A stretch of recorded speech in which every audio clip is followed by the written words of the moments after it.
큰 주제 중에 하나인, 이 본문 속에 담겨있는 주제 중에 하나인 중보기도에 대해서 오늘 다루고자 합니다. 하지만 그 대주제를 다루기 전에 소주제 두 가지를 먼저 다루고 가려고 합니다. 오늘 본문 1절을 보면요, 좀 이상하지 않습니까? 예수님께서 저편으로 건너가자 하실 때는요, 예수님 혼자 건너가셨어요? 그러지 않았습니다. 제자들과 함께 이제 건너가셨던 그런 모습을 보게 됩니다. 그런데 우리 1절 말씀을 보니까 예수께서 배에 오르사 건너가 본 동네에 이르시니 라고 그렇게 기록하고 있는 모습을 보게 됩니다. 좀 왠지 쓸쓸하지 않습니까? 네, 제자가 한 열몇 명이서 이제 예수님을 둘러싸고 같이 건너갈 때하고는 좀 다른 분위기가 느껴지는 그런 모습을 보게 됩니다. 왜 그랬을까? 우리 이 마태가 왜 이렇게 기록했을까 하는 생각을 하게 됩니다. 일부러 쓸쓸하신 주님의 모습을 그리기 위해서 그랬을까 하는 생각을 또 해보는 거예요. 그런 가운데 그럴 수도 있겠다는 생각이 들었어요. 왜냐하면 자, 예수님께서 그 가다라는 지방에 가실 때 그래요, 어떤 모습을 하셨습니까? 주님께서 정말 그 위험을 무릅쓰고하셨습니다. 그 갑작스럽게 닥친 돌풍을 뚫고 이제 그곳까지 가셨어요. 유대인들은 한도 돌아보지 않는 그 이방 지역을 유대인으로서 가셔서 이제 그 귀신 들린 자를 고쳐주시는 모습을 보게 됩니다. 주님께서 이 가버나움에서 뭐 하신 일 다 하신 겁니까? 그렇지 않아요. 수많은 사람들이 예수님을 갈망하고 있습니다. 만나기를 갈망하는 거예요.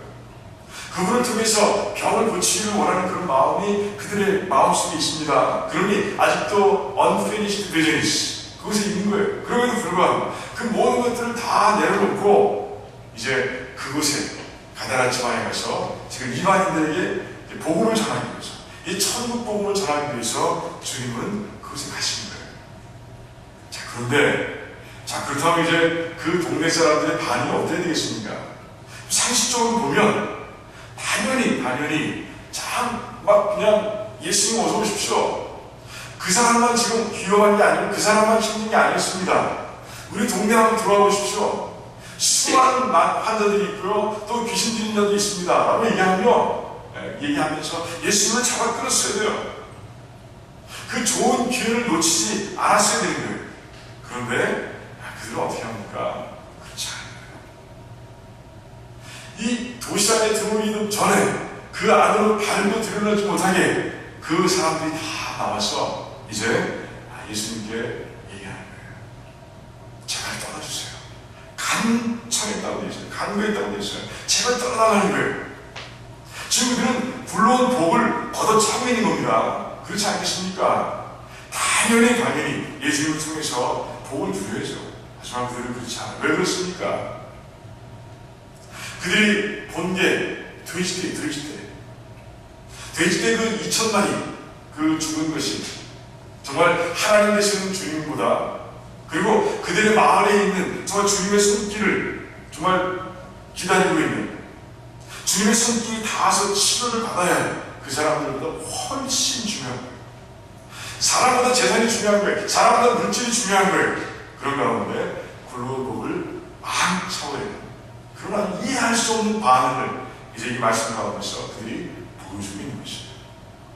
자, 그런 가운데 이제 예수님께서 이제 쓸쓸하게 돌아오시는 장면을 이렇게 일부러 제자들은 다 그리지 않고 예수님만 돌아오는 것처럼 그렇게 그분의 1절의 모습을 상상해 보시는 거예요. 마태의 마음을 한번 보시는 거예요. 근데 여기까지 한번 생각하는 가운데 이런 의문이 듭니다. 하지만 주님께서는 정말 어렵게 거기까지 가시는 거예요. 그 무한히 많은 그 비즈니스, 사실 너무 많으시고 다 내려놓고 돌풍을 뚫고 죽음도 불사하고 끝까지 가셨는데 그 가다라 지방에서 왜 이렇게 쉽게 철수하신 건가 하는 생각을 해보는 거예요. 주님께서 그곳에 가실 때는 그 군대 귀신 들린 자, 그 둘만이 아니라 그 마음속에 그 백성들, 그 이방의 백성들까지도 가슴에 담아 두셨을 텐데 어떻게 그 문전박대 당하듯이 그냥 쉽게 발길을 돌리셔서 돌아오셨을까 하는 생각을 해보게 되는 거예요. 평생 주님 같지 않으신 거예요.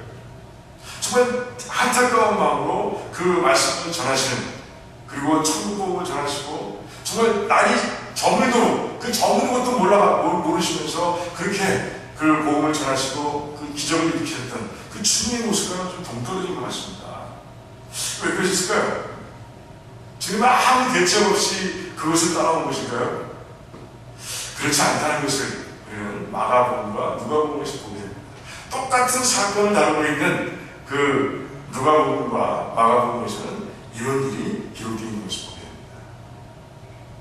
단순합니다.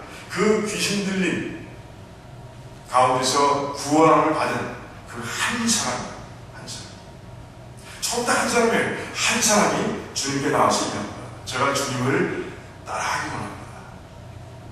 제가 주님을 쫓고 싶습니다. 라고 얘기하는 것이에요.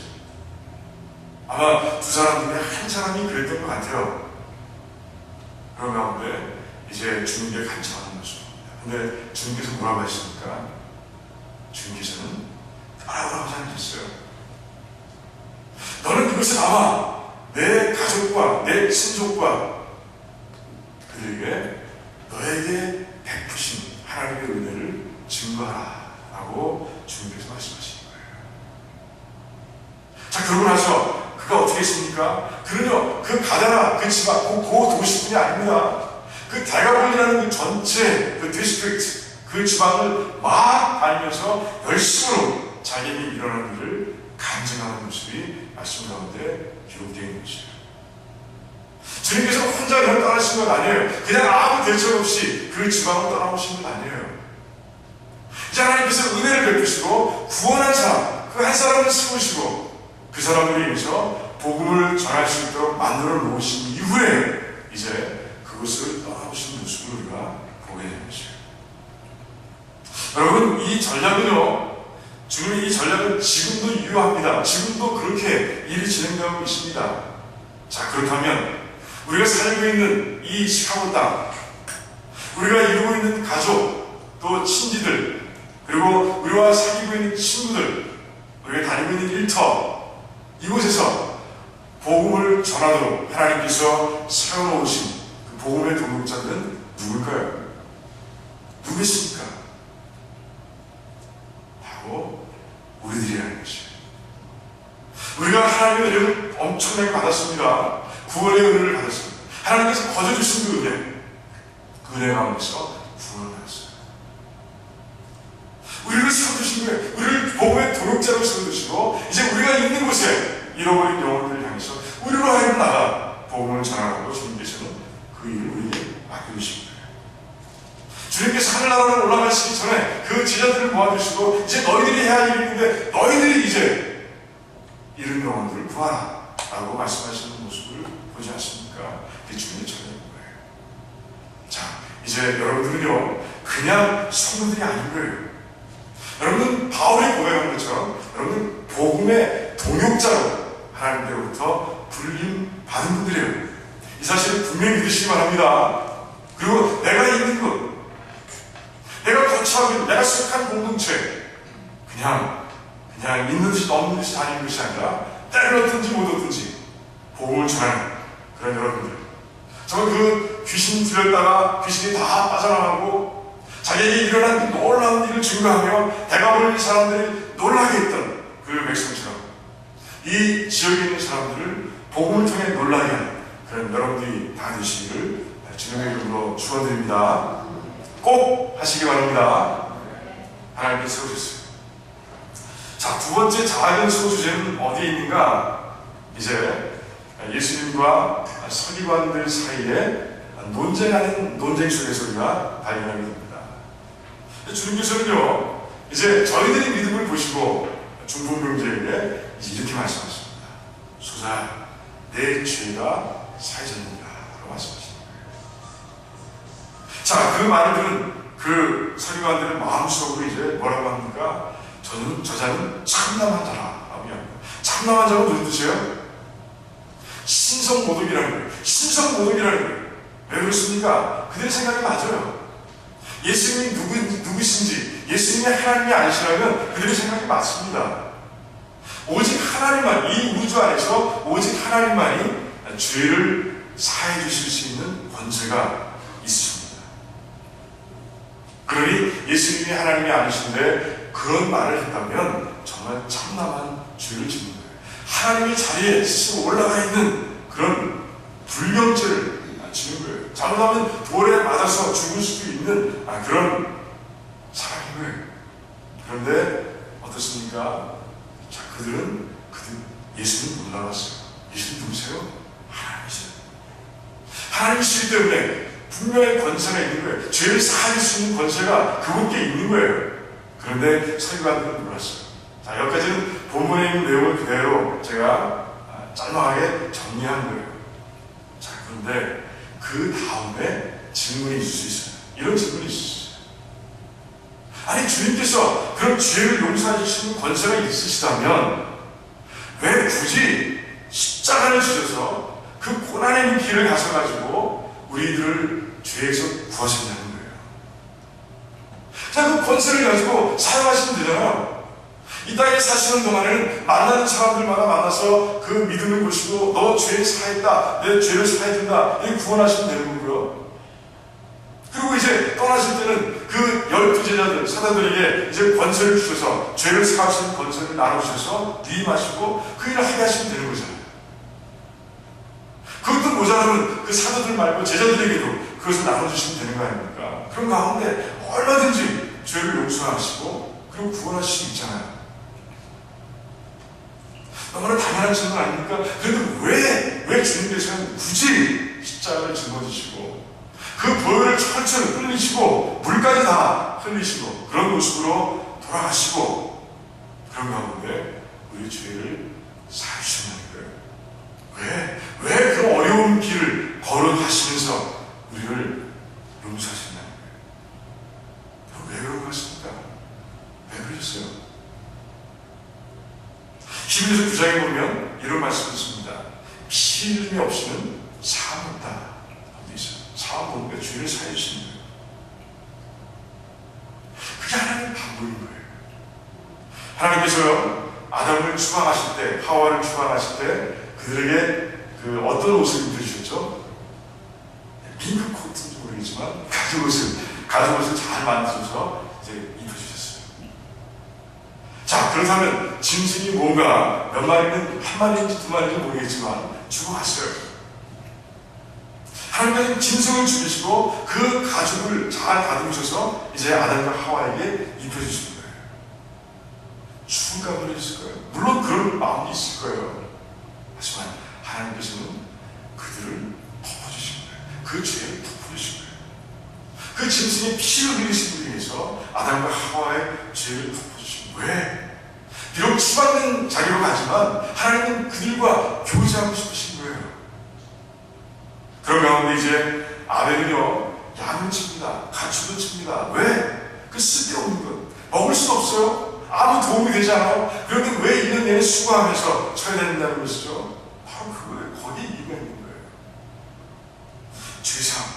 피 흘림이 없으면 죄사함이 없는 거예요. 자, 그 일이 일어나고 있는 거예요. 그런 가운데 하나님께서는 이제 모세를 통해서 아예 법으로 죄사함의 방법을 이제 적어놓고 계십니다. 기록해놓고 계신 모습을 보게 되는 것이에요. 그게 하나님의 방법이에요.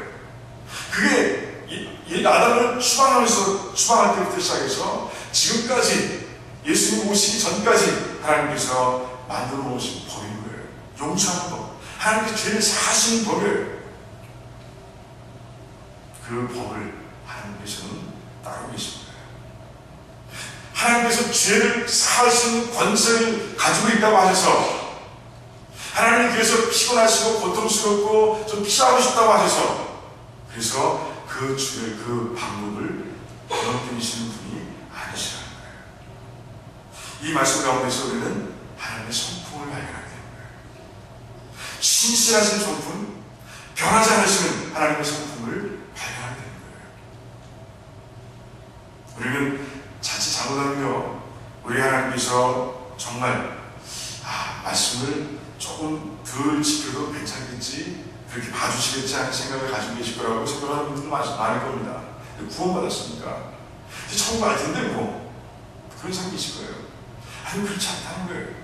여러분 우리가 요새 치료 그렇게 보고 있지 않습니까? 2주 전에 보신 말씀이 뭡니까? 금요일에 나오신 분 아실 거예요. 하나님께서 모세를 부르셨습니다. 그 불타는 떨기 나무를 통해서 신비한 방법으로 모세를 부르셨어요. 그 부르시기까지 80년 동안 이제 모세를 잘 단련하셨습니다. 이제 때가 되어서 지도자를 부르십니다. 그리고 이제 신기한 기적들을 보여주시고 너는 이제 가라! 애굽 땅으로 가서 그 이스라엘 백성들을 건져내라! 라고 말씀하십니다. 자, 그러고 나서 얼마 안 돼서 이제 모세가 순종하고 이제 애굽으로 가는 도중이 있습니다. 그리고 또 길을 가는 도중에 하나님께서 나타나셔서 모세를 죽이려고 하시는 거예요. 그 이유가 뭐라고요? 모세는 두 아들의 양피를 베지 않은 거예요. 하나님께서 아브라함과 언약 관계를 진행하시고 그리고 할례를 꼭 하도록 만드셨는데 그 할례 받지 않으면 이스라엘 백성들이 가운데서 끊쳐질 것이라고 말씀하셨는데 모세가 그 아들 두 아들의 양피를 할례를 하지 않은 거예요. 하나님께서 80년을 키우셨습니다. 그리고 이제 모든 소명을 다 주셔서 이제 보내십니다. 순종하고 달려갑니다. 이제는 하나님의 일을 감당만 하면 되는 거예요. 하지만 하나님께서는 그럼에도 불구하고 다 거의 다 이루셨음에도 불구하고 그것 하나 때문에 할례의 법을 지키지 않은 것 때문에 하나님께서는 모세를 죽이려고 하시는 모습을 보게 되는 거예요. 다행히 모세의 아내가 그 양피를 두 아들의 양피를 잘라내서 그 위기를 벗어납니다. 하나님 그러신데 우리는 이 땅을 살아가면서 구원받은 자로서 하나님의 말씀을 잘 지켜야 할 그런 책임이 있는 거예요. 구약 백성처럼 내가 구원받기 위해서 그런 아주 그냥 절박한 심정으로 그렇게 우리가 지키지는 않지만 우리는요 하나님의 말씀을 그 하나님의 성품을 닮아가기 위해서 내가 아버지가 되시는 자녀들이 그렇잖아요. 아버지가 되시는 그 하나님을 조금이라도 담기 위해서 이제 말씀을 지키고 달려가는 그런 백성들이 되어야 한다는 것이에요. 여러분들 말씀을 열심히 묵상하시기 바랍니다. 그리고 묵상하는 말씀을 이제 깨달아진 만큼 실천하시기 바랍니다. 그런 가운데 정말 하나님께서 기뻐하시는 일, 성령을 따라가기를 원하시는 그 하나님의 마음을 흡족하게 해드리며 영광을 돌리는 그런 삶을 살아가는 여러분들이 되시기를 주님의 이름으로 축원드립니다. 아멘. 이제 두 가지 수고 주제를 받아봤어요. 자, 이제 대주제가 나왔습니다. 뭐라고요? 중보기도예요. 자, 아까 말씀드렸습니다. 이제 예수님께서 그 중풍병자의 죄를 사해 주시고 그리고 그를 일어나 침상을 가지고 걸어갈 수 있게 만들어 놓으신 이유가 이 본문 가운데 있어요. 뭐라고요? 2절에 있죠? 뭐라고 되어 있습니까? 예수께서 뭘 보셨어요? 저희의 믿음을 보셨다라고 되어 있습니다. 그런데 오늘 본문만 가지고는요 그들의 믿음이 어떤 건지 몰라 알 수 없어요. 아 진짜 믿음이 컸나? 얼마나 대단한 믿음이었나? 하는 생각을 해보게 됩니다. 그런데 이제 마가복음과 누가복음 똑같은 것이죠. 똑같은 사건을 기록하고 있는 특별히 마가복음 2장 가장 먼저 쓰여졌다고 하는 그 복음서 마가복음 2장을 보면 그래요. 이렇게 기록되어 있어요. 자, 예수님께서 이제 가버나움으로 돌아오셨습니다. 아까 제가 말씀드렸죠. 그곳 백성들은요 예수님 오시기만 기다리고 있는 거예요. 그들은 예수님을 체험했어요. 그 가나안 지방의 사람들보다 훨씬 많이 체험했습니다. 산상수훈 그 자리에 있으면서 그분이 얼마나 큰 권세를 가지고 말씀을 전하시는지 그들은 생생하게 가슴 찌르고 전하는 사람들이 있어요. 그리고 내려오시자마자 문둥병자를 치유하시고요. 그리고 백부장의 그 한이 병든 하인을 말씀 하나로 또 치유하시고요. 그리고 베드로의 집으로 몰려온 사람들을 다 귀신들을 다 쫓아내 주시고 치유하시는 모습을 봤어요. 그런데 어느 순간 예수님께서 저 편으로 건너가자 하시고 그런데 다시 오신 거예요. 들으면 얼마나 기쁘겠어요. 그런 가운데 사람들은 그 소문을 듣고 그 소식을 듣고 엄청나게 몰려왔을 겁니다. 그 마가복음 2장에 보니까 이렇게 기록되어 있어요. 집 안만 꽉 찬 것이 아니라 문 앞까지도 꽉 찼다. 이렇게 되어 있습니다. 그렇게 기록되어 용신할 수 없을 정도로 찼다. 이렇게 얘기하고 있습니다. 기다린 거예요. 그들은 예수님을 통해서 고침을 받고 싶은 거예요. 그런 가운데 그렇게 꽉 찼어요. 자, 그러면 이 중풍 병자를 데리고 오고 있는 이 친구들의 마음은 좀 달랐을 거예요. 마찬가지였을 거예요. 그들도 빨리 하고 싶었을 거예요. 빨리 가서 이 친구를 제발 예수님 계신 그 가장 앞자리에 두고 싶었을 거예요. 그런데 혼자 달려가고 혼자 걸어가는 사람을 비해서 그들이 할 수 있겠어요? 최선을 다했지만 이미 가보니 타이밍은 끝. 정말 문 앞에서부터 들어갈 수 없을 정도로 수없이 많은 사람들, 허다한 우리들이 그 집을 둘러싸고 있는 거예요. 근데 그 친구들은 포기하지 않습니다. 그들은 지붕을 올라갑니다. 지붕을 뜯어내고 그리고 예수님 앞에 그 줄을 달아서 그 침상에 줄을 달아서 이제 그 친구를 내려놓는 모습을 보게 됩니다. 파격이죠. 파격. 남의 집 지붕을 뜯는 거예요. 이건 파격적인 일입니다. 그들의 믿음, 정말 친구를 향한 그 긍휼함, 예수님을 향한 믿음, 이거는 파격적인 거예요. 파격적인 것이에요. 그 파격적인 믿음과 그 파격적인 친구를 향한 긍휼을 보시고 주님께서는 이제 놀라운 기적을 일으키고 계신 거예요. 여러분들 무슨 제목을 가지고 중보기 당하고 있습니까? 누구를 위해 잡고 있습니까? 어떤 대상을 놓고 여러분들 중보기 당하고 있습니까? 여러분들이 이처럼 이 중풍병자를 데리고 왔던 이 친구들처럼 파격적인 믿음과 파격적인 긍휼을 가지고 기도하시기 바랍니다.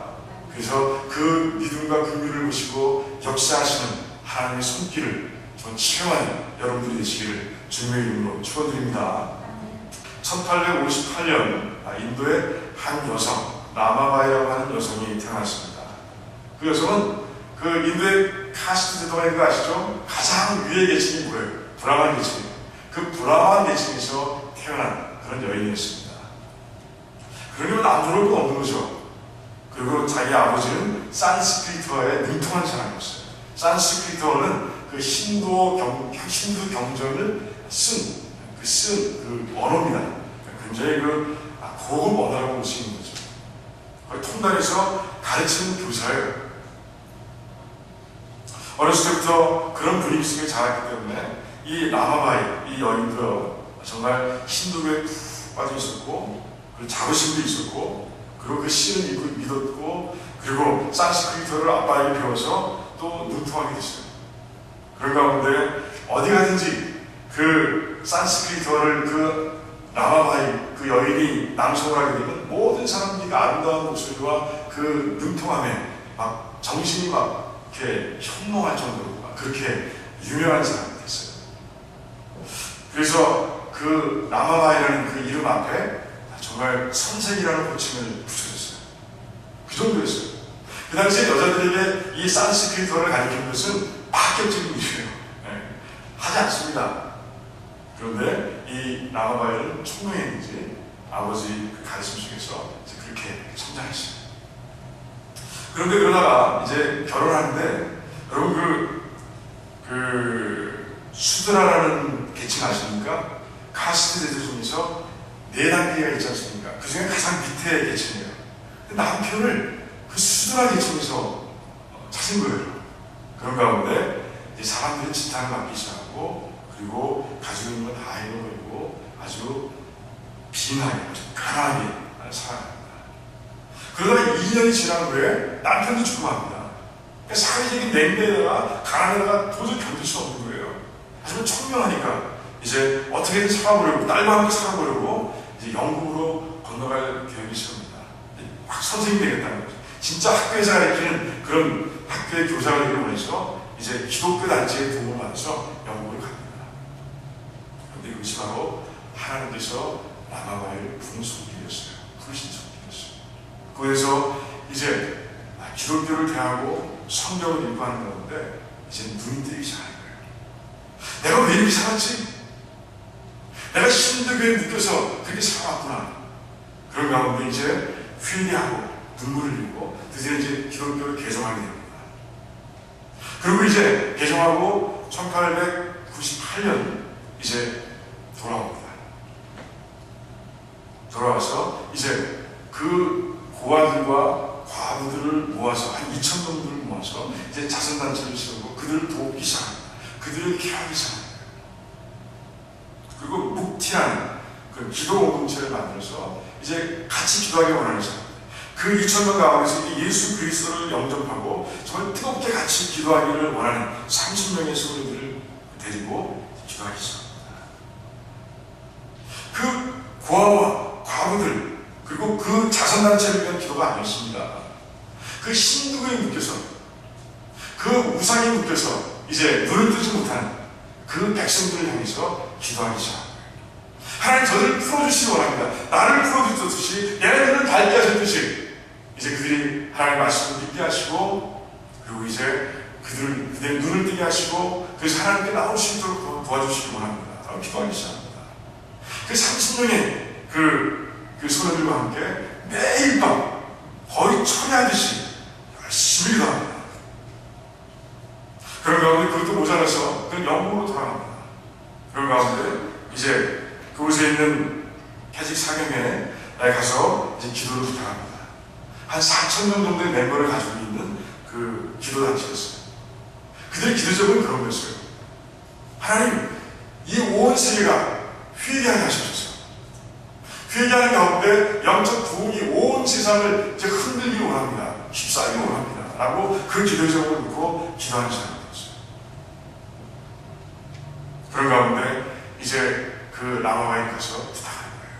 여러분들 전 세계를 놓고 기도하는데 우리 인도를 위해서 정말 더 열심히 기도해 주시기 원합니다. 라고 부탁하고 돌아왔어요. 돌아와서는 더 열심히 기도하는 거예요. 그런 가운데 이제 몇 년이 지났을까요? 한 10년 정도가 지났습니다. 10년 정도가 지난 1905년 6월 29일 드디어 하나님께서 그들의 중보 기도를 들으시고요. 그리고 그들 주변에서 기도했던 그 4,000명의 그 멤버들의 기도를 들으시고 그 30년 가운데 먼저 영적 부흥을 일으켜주셨어요. 라마바이와 그 30명의 소녀들이 정말 회개하고 눈물을 흘리며 기도하기 시작했고요. 그리고 정말 뜨거운 찬양을 부르기 시작했습니다. 근데 찬양이 그치질 않아요. 기도가 그치질 않습니다. 그들이 기도하는 소리를 듣고 이제 2,000명의 그곳에 있던 시설에 있던 사람들이 다 몰려온 거예요. 2,000명이 같이 예배드리기 시작합니다. 2,000명이 다 성령 충만해서 회개하고 눈물을 흘리며 기도하기 시작하고요. 그리고 찬양하기 시작합니다. 그런데 11개월이 지나도록 그 모임이 그치질 않는 거예요. 그 부흥의 열기가 끊이질 않는 거예요. 끊쳐지질 않는 거예요. 식어지질 않는 거예요. 그리고 그 열기가 점점 주변으로 번져가기 시작합니다. 학교를 통해서, 또 교회를 통해서, 또 고아원을 통해서, 그런 가운데 점점 번지기 시작하니 인도 전체 이 부흥 열기가 전해지기 시작합니다. 놀랍지 않습니까? 요새 인도에 계신 지 얼마나 됩니까? 그 계신들이 한 2%, 3%가 되지 않아요. 전체를 볼 때. 그런데 그 인도 전체가 영적 부흥에 휩싸이는 그 놀라운 일이 일어나는 것이에요. 하나님께서 그 라마바이라는 그 한 여인, 그 특별한 믿음과 그 파격적인 그 나라를 끌어안고 그 어려움 속에 살아가는 그 백성들을 끌어안고 그 미혹 가운데서 살아가는 백성들을 불쌍히 여기며 기도하는 그 여인, 그리고 함께 있던 30명, 그들 돕고 도와준 그 4,000명의 그 멤버들, 그들의 기도를 통해서 하나님께서 인도를 그렇게 영적으로 바꿔놓으신 거예요. 회개가 일어나고 기도가 일어나고 사람들의 삶이 바뀌고 그런 놀라운 일들이 그 인도 안에서 일어났었던 것이에요. 저는 중보기도의 제목들이 참 많습니다. 여러분 마찬가지죠? 그런데 왜 제가 굳이 나라를 위한 중보기도의 이야기를 여러분께 드렸을까요? 왜? 지금 미국 땅을 한번 돌아보시기 바랍니다. 얼마나 안타까운지 몰라요. 이 나라가 천국으로 가시는 나라야. 맞아? 할 정도입니다. 교회를 다니는 사람들이요, 이 성경책을 들고 다니는 사람들이, 성경책을 들고 다니지 않더라도 교회에 와서 성경을 읽고 그리고 말씀을 듣는 사람들의 수많은 사람들, 이 성경은 상대적인 진리다라고 그렇게 믿고 다니는 거예요. 여러분, 얼마 전에 동성애 간에 결혼하는 것 통과된 거 아시죠? 그런 가운데 이제 법으로 보호받는 거예요. 그런 나라가 된 거예요. 이제 그들 죄인이라고 정죄할 수 없어요. 공개적으로 할 수 없습니다. 지난번에 제가 선교 시간에 말씀드렸죠. 그렇게 했다가 K가에 망해버린 그 신실한 크리스찬에 대해서 말씀드리고 있어요. 10월 전에 어떤 일이 있었는지 압니까? 휴스턴에 있었던 일이에요. 휴스턴 시장이 동성애자입니다. 자기를 비방하고 그리고 동성애를 공개적으로 비판하는 목사님들 5사람 정해서 설교를 내라. 너희들이 강요했던 내용을 가져오라. 라고 행정명령을 하는 바람에 난리가 그런 일이 있습니다. 앞으로 더 끔찍한 일들이 일어날 수 있는 그런 그런 미국이 돼가고 있는 것이에요. 그런데 우리 중복이 되지 않아서 되겠습니까? 이 나라를 위해서 중복이하지 않으면 되겠다는 것이에요. 지금 이 나라가 철저히 꼬꾸라져가고 있는데 우리들은 지금 이 나라를 위해서 아까 라마바야 같은 그런 마음으로 정말 기도하고 있는 것이에요. 그와 함께 모여서 30년이 모여서 정말 뜨겁게 기도했던, 몇 년 동안 기도했던, 10년 가까이 기도해서 그래서 나라의 구원을 이뤘던 그 특별한 믿음과 파격적인 긍휼을 가지고 있던 그분들처럼 우리가 기도하고 있는 것이에요. 우리가 중복이 나오고 있습니다. 화요일마다 이제 4명 모입니다. 5명 모입니다. 얼마나 마음이 아픈지 몰라요. 물론 숫자가 중요한 건 아니에요.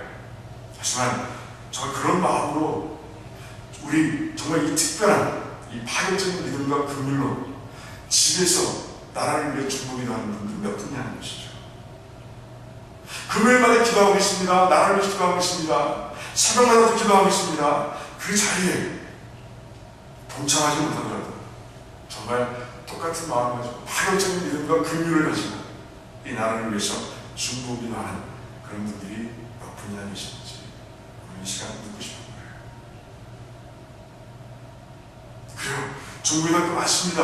많아요. 그걸 위해서 우리 기도해야 합니다. 하지만 특별히 나라를 위해서 기도해야 되다 라는 것을 오늘 꼭 말씀드리고 싶은 거예요. 그래서 라마바에 얘기했어요. 인도의 부흥을 얘기한 거예요. 그리고 아직 괜찮습니다. 기도하면 돼요. 우리도 기도하면 되는 거예요. 정말 파격적인 믿음과 파격적인 긍휼함을 가지고 예수 그리스도를 믿는 그 믿음과 이 나라를 불쌍히 여기는 마음을 가지고 우리 같이 기도하기를 바랍니다.